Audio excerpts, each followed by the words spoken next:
Salut à tous, c'est Eddy. Alors aujourd'hui on se retrouve pour un tutoriel vraiment spécial. J'ai décidé de sélectionner pour vous une photo de Gunwallow, pardon, c'est l'orthographe exacte. Et cette fois-ci, je voulais encore reparler des photos sous-exposées, des différences entre les hautes lumières et les ombres. Et je voulais encore prendre cet exemple vraiment classique, où vous avez forcément ici les hautes lumières, surtout à partir de cette zone-là, qui sont vraiment très fortes, au niveau des nuages bien sûr, ici. Et donc ce qui se passe, quand vous exposez avec votre histogramme, forcément vous êtes obligé d'exposer le plus ici vers les hautes lumières, d'accord, mais bon, on est quand même à la limite. Au niveau des ombres, on ne peut pas déboucher vraiment à fond. Mais moi, il faut savoir une chose, c'est la technique que je voulais vous partager aujourd'hui.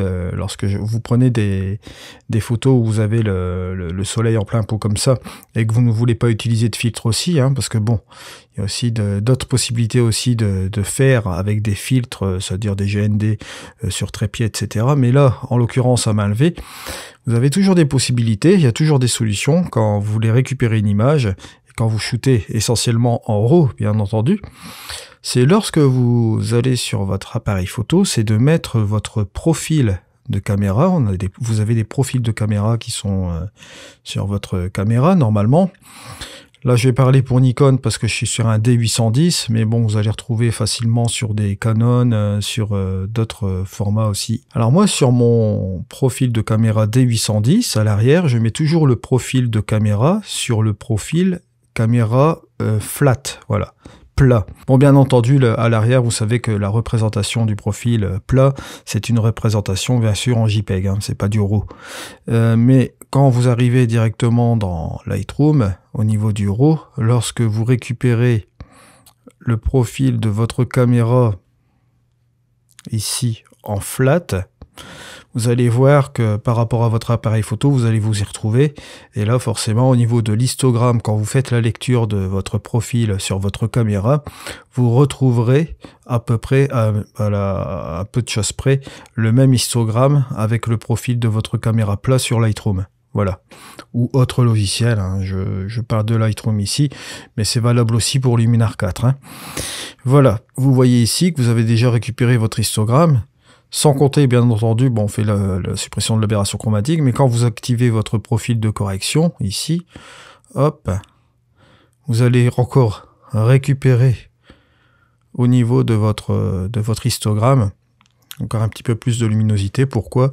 Parce que quand vous faites votre profil de correction, cette petite distorsion qu'on a justement par rapport à l'objectif, et au niveau des coins, là forcément l'obscurité commence à partir et vous gagnez un petit peu en haute lumière juste ici. Donc voilà, ça c'est un petit peu pour la partie technique de la photo. Bon, vous voyez là, par définition, avec le profil caméra plat, avec l'activation du profil de correction, déjà, qu'est-ce qu'on peut constater? C'est qu'ici on a déjà rattrapé quelque chose. Regardez par rapport au profil Adobe Color, le profil Adobe Color à l'origine, et regardez quand on va récupérer le profil de caméra, comme je vous l'ai dit là, de votre appareil photo, mais sur le RAW, là, avec le profil appareil photo plat, vous voyez qu'on récupère déjà un petit peu sur l'exposition, voilà. Mais au niveau de l'histogramme, ça change pas. Bon, bien entendu, vous voyez, il faut forcément ramener toutes ces informations pour avoir une exposition correcte. Mais là, vous pouvez constater, ici, si vous faites un petit test sur le curseur de l'exposition, si je le ramène par là, vous voyez donc, il n'y a aucun problème. Au niveau des ombres, il n'y a pas de bruit. Voilà. Pourquoi? Parce qu'à l'origine, regardez, je vais remettre ça à 0. Voilà, quand vous remettez votre caméra plat et puis vous activez le profil de correction, ici, au niveau des ombres, au niveau du point noir, ça colle pas, vous voyez, ça ne clip pas. Vous voyez, si je mets ça, ça ne clip pas du tout. Et au niveau des hautes lumières, j'ai pas de problème non plus. Voilà, ça c'est le premier test. Vous faites un petit test avec votre curseur d'exposition. Vous allez analyser votre image et vous voyez que vous n'avez pas de bruit, quoi. Si vous positionnez plutôt un truc raisonnable, voilà. On va dire peut-être à 1 plus 1 plus 2. Voilà. Dire un petit peu sur ce truc-là. Vous faites la même chose dans les négatifs. Voilà. Vous voyez que vous avez encore toutes des petites informations au niveau de votre lumière, il n'y a aucun souci. Ça, c'est le premier truc. Voilà. Quand vous prenez, bien entendu, une photo où vous avez la source de lumière à pleine face. Hein. Ça, c'est le petit truc. Quand vous êtes en main levée, vous voyez, il y a toujours une possibilité de tout récupérer. Vous voyez, votre histogramme, il est là, il est parfait. Ça, c'était la petite parenthèse. Bon, maintenant, aujourd'hui, on va passer au tutoriel, justement, à ce niveau-là. Je vais utiliser Lightroom, aujourd'hui. Nous allons utiliser Aurora HDR 2019. Oui, vous l'entendez, vous comprendrez pourquoi après. Et on va utiliser Luminar 4. On va utiliser 3 logiciels aujourd'hui. Donc aujourd'hui, j'ai décidé d'utiliser le moteur de Lightroom pour faire le développement en RAW. D'accord. Et je vais l'utiliser comme logiciel pour faire un petit tour de passe-passe, pour passer par Aurora, revenir et repartir dans Luminar. Évidemment, si vous voulez passer par Luminar pour faire les quelques étapes que je vais faire ici, bon, c'est possible. Hein. Mais là, j'ai utilisé les masques de luminance dans Lightroom ici pour faire quelques petits trucs. Vous allez voir, ce sera un workflow qui sera assez amusant à faire, assez récréatif aussi cette fois-ci. On va essayer de faire quelque chose d'original avec cette photo. Voilà. Donc, photo de Gunwallow. Hein. Donc, je vais la développer. On va déboucher un peu les ombres. Voilà, pas trop. Et je vais baisser un peu mes hautes lumières. Pas trop non plus. Mon point blanc, voilà, je vais le ramener plus comme ceci. Et ça, je vais le ramener comme ça. Vous allez me dire, mais qu'est-ce que je suis en train de faire? Je suis en train d'aplatir l'image. Oui, exactement. Bon, je vais ramener une petite correction de voile quand même. Juste un peu comme ça, ouais. Et je vais aller directement dans un filtre gradué. Voilà. Et ce que je vais faire tout de suite, c'est que je vais ramener un filtre gradué là, juste là, voilà. On va dire un petit peu comme ça. Voilà. Bon, je vais baisser l'exposition juste un petit peu comme ça. Et là, ce que je vais faire, je vais utiliser, pardon, ici, la luminance. Donc, masque luminance. Je vais laisser appuyer sur Alt et je vais jouer un peu sur ma gamme. Voilà. De telle sorte à sélectionner plus la partie, on va dire au-dessus, là. Je vais afficher le masque de luminance quand même, ça peut m'aider aussi, ouais. Je vais jouer même un peu avec le lissage. Ouais, je vais ramener plus le lissage par là. Et je vais baisser la gamme par ici, voilà. Plus intéressant comme ça.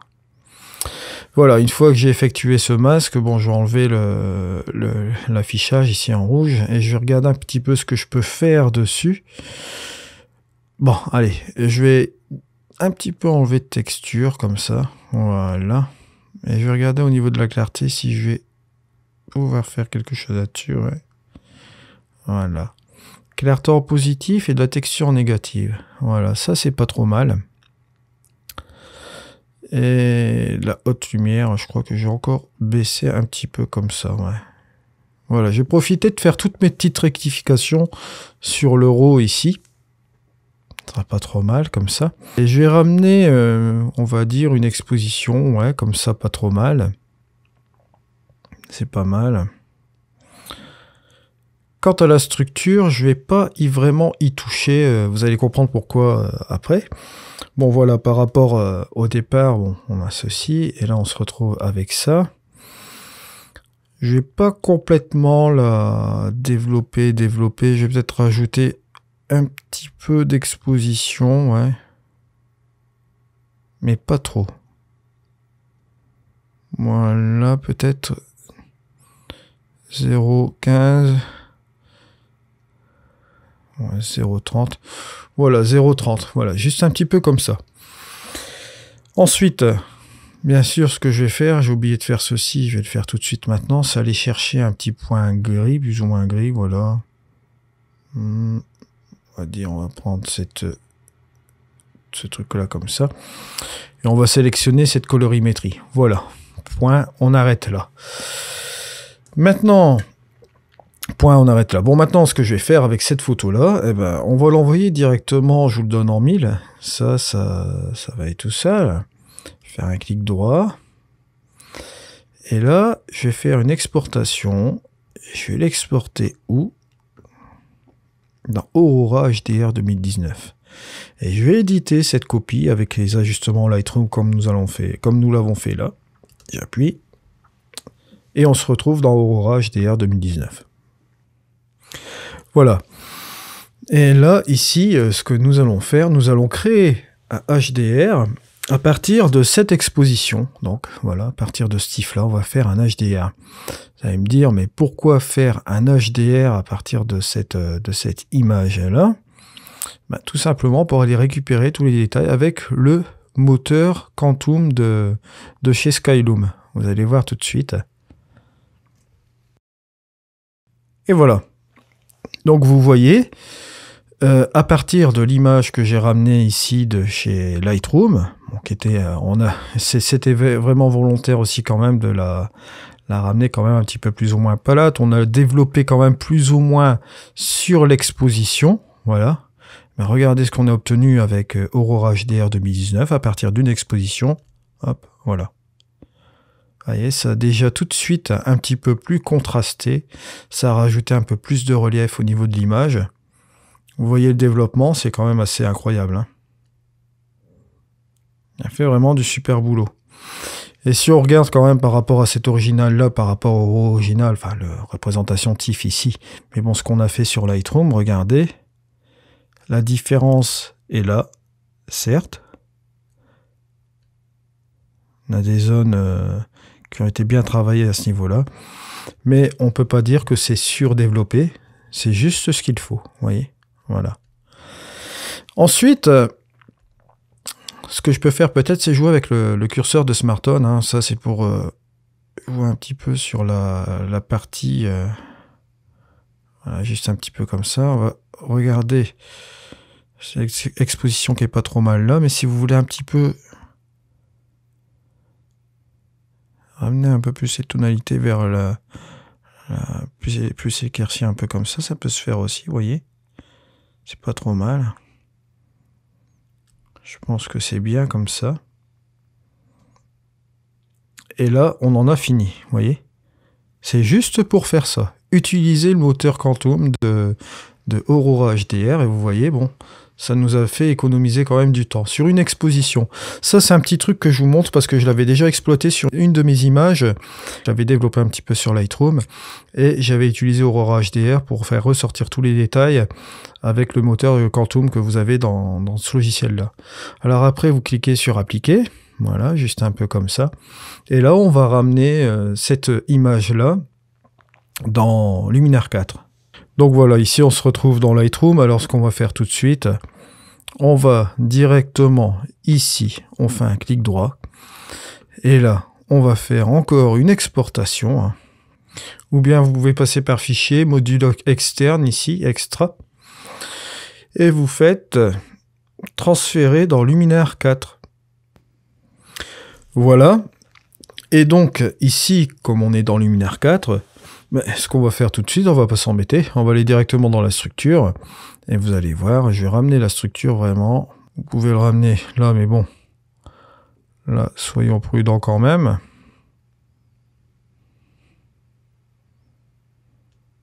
Peut-être juste un petit peu comme ça, vous voyez, à 24, 24, oui, hop, vous voyez, c'est léger, mais c'est bon, voilà. On ramène du détail quand même. Allez, on va un peu grandir, juste un petit peu là. Regardez un petit peu la différence sur la roche. Vous allez comprendre pourquoi. Un des avant, après. C'est léger. Mais ça apporte son petit plus, vous voyez. Ça rapporte toujours un petit détail aussi au niveau du nuage, vraiment pas trop mal comme ça. Et vous pouvez aussi également jouer sur la colorimétrie avec le Landscape Enhancer. Ça, on en a souvent discuté avec l'heure dorée, oui. Vous voyez, regardez.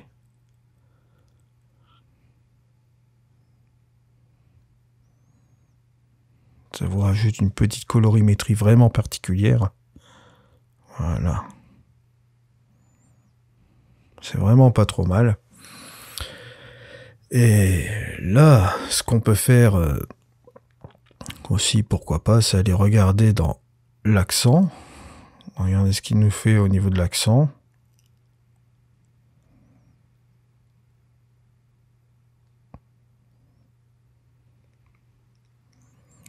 Jouer aussi quelque chose sur l'image. Si je regarde un petit peu par rapport à l'image importée, regardez, avant, après. C'est pas trop mal du tout, hein. On en arrive à une image vraiment assez bien impactée, c'est pas trop mal comme ça. Et ensuite, bon, là, évidemment, on va aller dans les pros et on va aller s'amuser avec le densité plus, densité moins. Quand on en arrive à cette image-là, mais on va s'amuser un petit peu à détourer. Je ne sais pas si vous voyez un petit peu avec les roches qui sont ici. Il y a cette partie-là qui est intéressante. Cette partie-là aussi. Et vous avez cette espèce de roche qui part comme ça. Ça fait comme une attache, comme un... On peut s'imaginer plein de choses avec toutes ces formes qu'on peut trouver par moments sur les plages comme ça. Alors là, on va continuer donc notre petite photo. Donc comme je vous dis, on va passer en densité plus, densité moins. Donc le fameux Dodge and Burn. Et là, on va s'amuser un petit peu à détourer ces petits passages là ici qu'on voit sur les côtés. Là, je vais passer en mode obscurcir forcément, et je vais réduire la taille de mon pinceau, juste un peu comme ça. Et là, je vais m'amuser un petit peu à détourer toutes ces choses-là et faire de la coupe un petit peu sur les roches. Je vais rester en intensité 50% parce que je sais très bien que bon, ça va être fortement marqué sur comment dire ça, sur l'image. Mais on va pouvoir jouer avec le curseur de niveau qui est juste ici. On va pouvoir baisser de 100 à 0, donc ici on va pouvoir se stocker vers 50, 40, 30, on verra bien. Donc l'intensité qui est fixée là, ça va m'aider un petit peu de voir où je vais, mais on va pouvoir fignoler après avec ce slider là, ce curseur là, donc aucun souci. Allez, trêve de bavardage, on y va, c'est parti, on va faire un petit peu de Dodge and Burn. Voilà, donc on clique sur terminer. Et là, cette fois-ci, je vais réduire forcément le montant de Dodge and Burn. On va regarder comme ça, on va ramener tout à l'arrière comme ceci. Et là, on va ramener tout ce relief tout doucement, vous voyez. C'est léger. Bon, là, on marque un peu plus, comme ça. 60, 100, forcément, vous voyez tous les traçages. Bon, voilà, 50. Moi, pour voir un peu le dosage, je vais à fond, je redescends. Je vais à fond, je redescends. Je remonte un peu, ou bien je descends complètement après. Je monte un peu, voilà. Voilà, tous ces reliefs qui sont faits comme ça, c'est pas trop mal. Si on regarde un petit peu l'image de départ, regardez, hop, avant, après. Pas trop mal du tout. Maintenant, ce que vous pouvez faire aussi, c'est ajouter un calque de réglage. Ça, c'est pas de problème aussi. Hein. Un nouveau calque de réglage. Et on repart encore sur un Dodge and Burn. On part sur le peindre. Et cette fois-ci, on va éclaircir. Hein. On va éclaircir certaines zones. Bon, je laisse toujours à 50%, bien entendu. On réglera le curseur après. D'accord ? Et là, cette fois-ci, eh ben là, on va rajouter un petit peu plus de, comment dire ça, plus de clarté sur certaines zones. Hein. Allez, c'est parti, on y va. Hein. Voilà, quelque chose comme ça, et on clique sur terminer. Et là, pareil, vous réduisez avec votre curseur, vous allez voir. Là, j'enlève complètement le montant, et on va remonter ici, comme ceci. Voilà, c'est pas trop mal. Je redescends. 51 sera quand même assez violent. 25, 22. On va dire que c'est pas trop mal. Allez, regardons le avant et le après. Avant. Après, vous voyez, ça va, c'est très léger, ça se passe très bien. Regardez la différence complète avec notre image ici. Hop, avant. Vous voyez, ça c'est sorti de Lightroom d'abord. On est passé par Aurora, l'exposition simple, comme je vous ai dit. Et là, regardez ce qui est en train de se passer. Hop, avec du luminaire, on ramène toute cette luminosité comme ça, toute cette colorimétrie vraiment intéressante. On est vraiment sur quelque chose de pas mal du tout. On a ramené tous ces détails. Et maintenant, rien ne nous empêche aussi, bon, de repartir sur, on va dire, normal, ici on va repartir sur les couleurs. Et on va un peu désaturer quand même l'ensemble de l'image. Voilà. Pour lui donner quand même un look. Mais on va ramener encore un petit peu de vibrance. Voilà. Voilà. Et on en arrive à cette image-là qui n'est vraiment pas trop mal. Parce que c'est vrai quand vous regardez l'ensemble. Avant, après, voilà. Vraiment quelque chose d'intéressant. Ça percute quand même assez bien au niveau de cette image. Maintenant, il nous est toujours possible aussi de travailler un petit peu sur le ciel aussi. Ça, c'est ce que j'ai pensé juste à l'instant, là, maintenant. On peut aller dans le créatif. Au niveau de l'éclat d'image, ce que je vais faire, c'est que je vais utiliser un masque dégradé. Voilà. Et on va faire un petit masque dégradé ici. Juste un peu, peut-être comme ça, voilà. Alors, on va jouer là-dessus.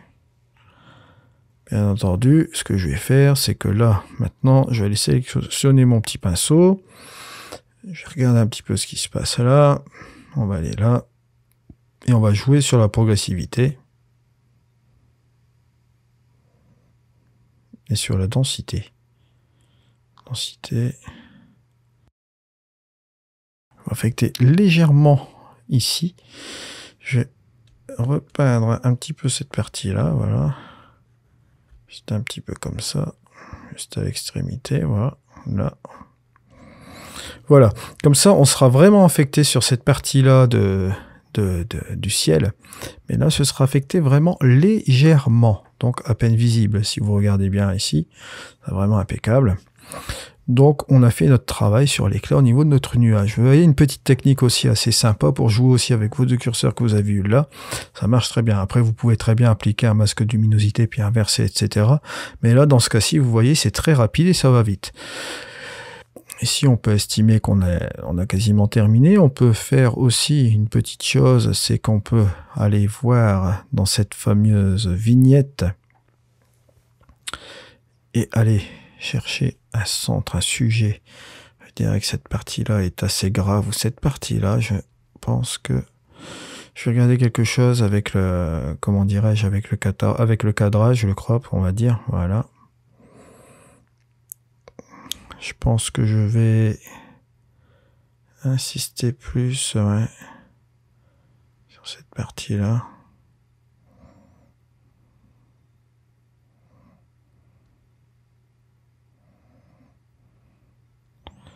C'est un 16/9, ce serait plus élaboré, peut-être. Ouais, je pense qu'un 16/9, ce serait pas trop mal.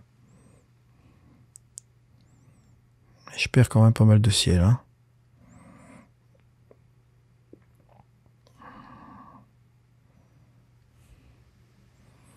Soit je pars là, je perds un peu de ciel, soit je monte ici, comme ça je commence directement avec ma roche là, ici comme ça, je pars à la pointe ici, et je reste sur cette partie-là.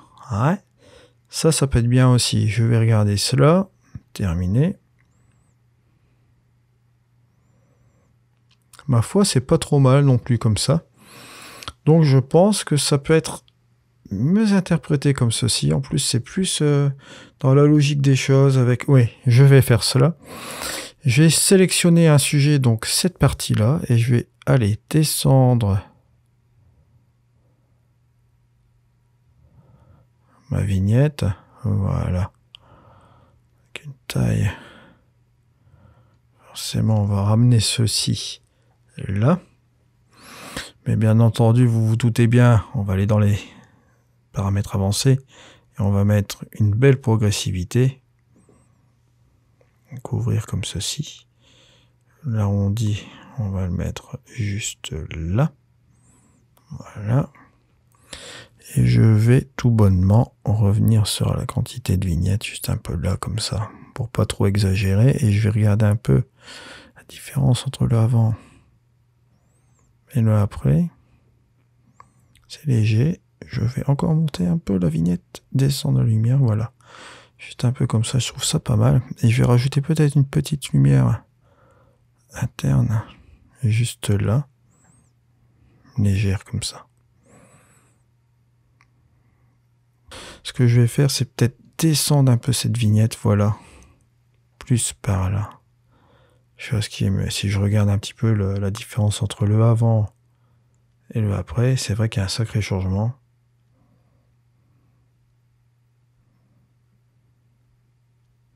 Donc voilà, on en est arrivé à cette image-là. Alors si je regarde bien entre le avant et le après, il y a un sacré changement, c'est pas mal du tout. Et ce que je vais faire peut-être, c'est baisser un petit peu la luminosité de cette comment dire ça, de cette partie du ciel ici, des bleus là. On va aller dans les outils de base, toujours dans les couleurs ici, dans les avancées, les bleus. Je vais baisser la luminance. Ça va même affecter un petit peu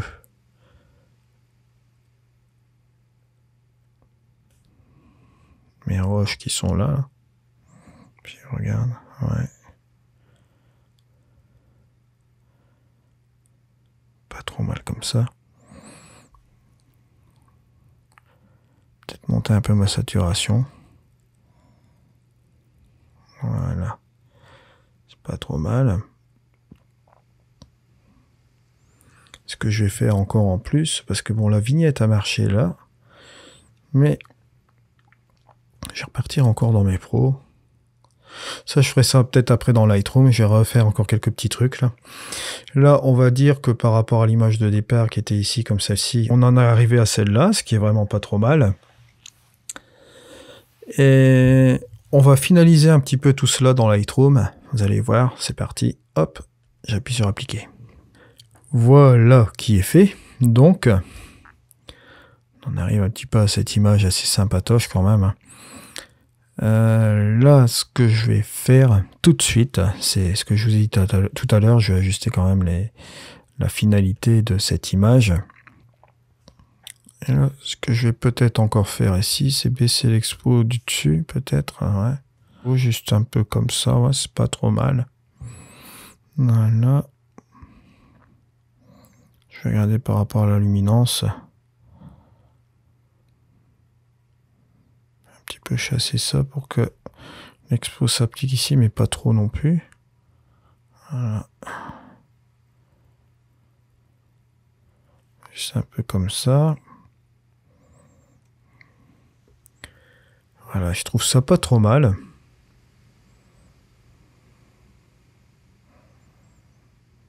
Et là, je pense qu'on en est arrivé à une image plutôt sympa.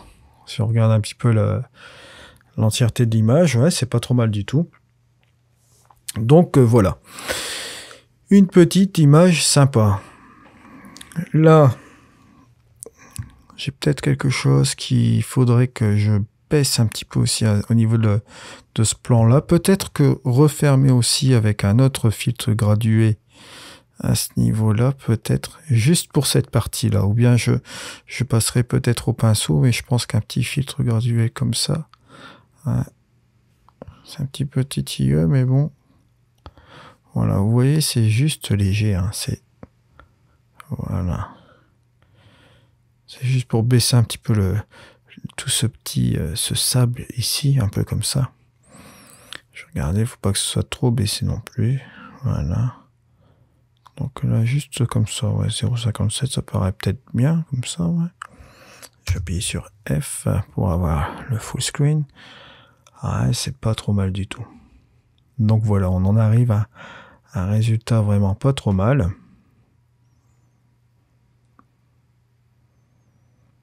Et maintenant, peut-être encore s'amuser avec des filtres radiales comme ça. Peut-être rajouter un petit peu des effets lumière, des petites torches comme ça, avec une petite progressivité sur certaines zones de l'image. Après, je fais une copie là-dessus. Je vais en mettre un petit peu ici, là, là,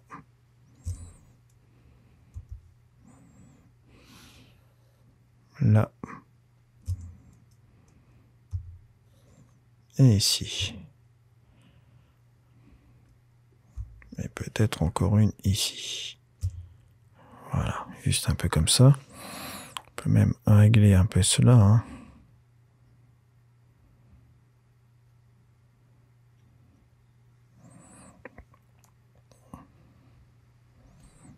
Après, on peut améliorer cela aussi. Hop. Ici, peut-être en mettre un peu plus. Voilà.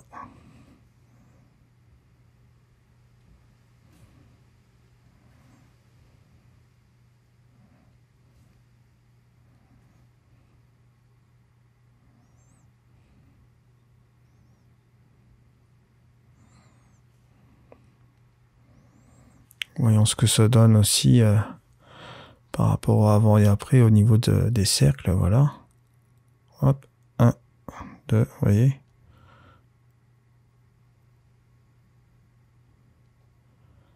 C'est pas mal, c'est léger, ça rajoute encore quelque chose. Et je pense que là, on va quand même arrêter là. C'est sympatoche, là. C'est vraiment pas mal du tout. Voilà, je suis satisfait de l'image. Vous voyez, on a réussi à faire quelque chose de pas trop mal. Donc, pour résumer, on a fait l'analyse de la photo donc dans Lightroom auparavant. Si je reprends la photo donc originale, c'était donc celle-ci. Bon, là c'était avec le profil, comme je vous ai dit, Adobe. J'ai pris le profil caméra flat et on a fait quelques petites corrections dessus pour que l'exposition soit plus ou moins bien pour être travaillée dans Aurora HDR.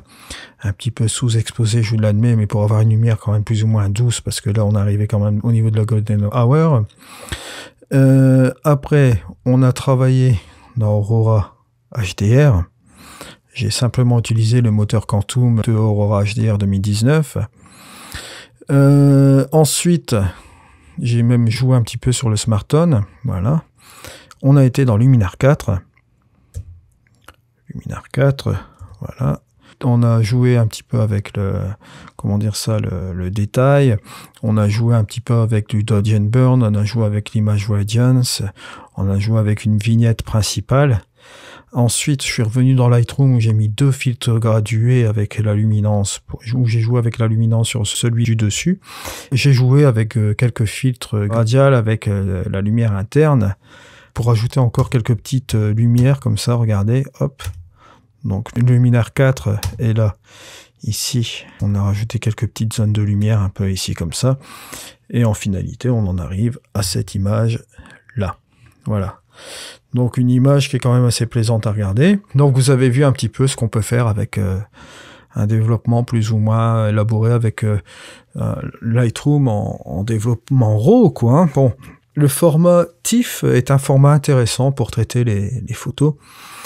Évidemment, pour traiter les bases au niveau du fichier RAW, que ce soit les hautes lumières, etc., pour faire revenir un petit peu l'exposition et la balance des blancs. Bon, ça c'est clair que bon, on va jouer sur le fichier RAW, très bien, mais un fichier TIFF, vous pouvez très bien jouer sur les couleurs, vous pouvez très bien jouer un peu sur les contrastes, etc. Ça fonctionne aussi très bien. C'est un fichier, un format de fichier où vous n'avez vraiment presque pas de perte de données, hein, pour dire quasiment pas. Donc ce n'est pas du JPEG. Donc le format TIFF est vraiment un format très intéressant. Donc même par ailleurs, c'est un format qui est très utilisé dans Photoshop au niveau des masques de luminosité. Donc voilà, on en a terminé un peu avec ce tuto. Je vous souhaite à tous un très bon samedi. On se retrouve demain dimanche.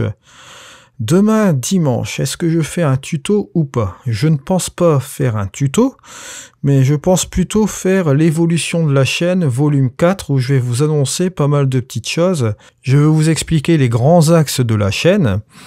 On part toujours bien entendu sur la post-production créative. Je vais vous expliquer ce qui va se passer là prochainement parce que bon, ça est en train de chambouler un petit peu dans mon truc. Là, je suis en train de faire rentrer un nouveau programme sur la chaîne aussi. Je vous en parle plus demain. Voilà. N'oubliez pas que Aurora HDR 2019, vous avez la possibilité de l'essayer gratuitement. Voilà. Comme ça c'est dit. Vous avez mes liens qui sont affiliés aussi juste en dessous au niveau d'Aurora HDR.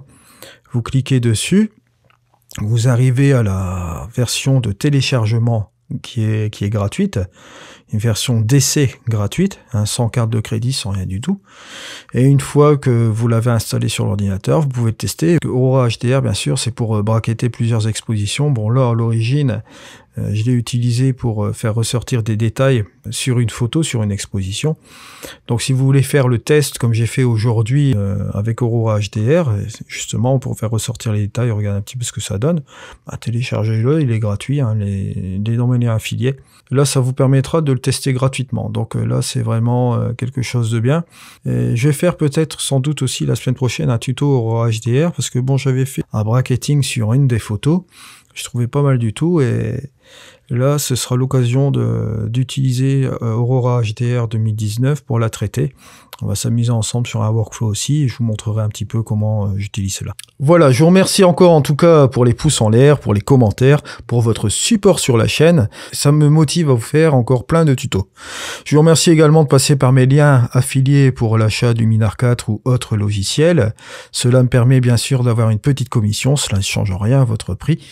Mais moi, en contrepartie, ça me permet de faire des tutos avec une formation aussi Luminar 4 qui sera complètement gratuite et encore bien d'autres surprises.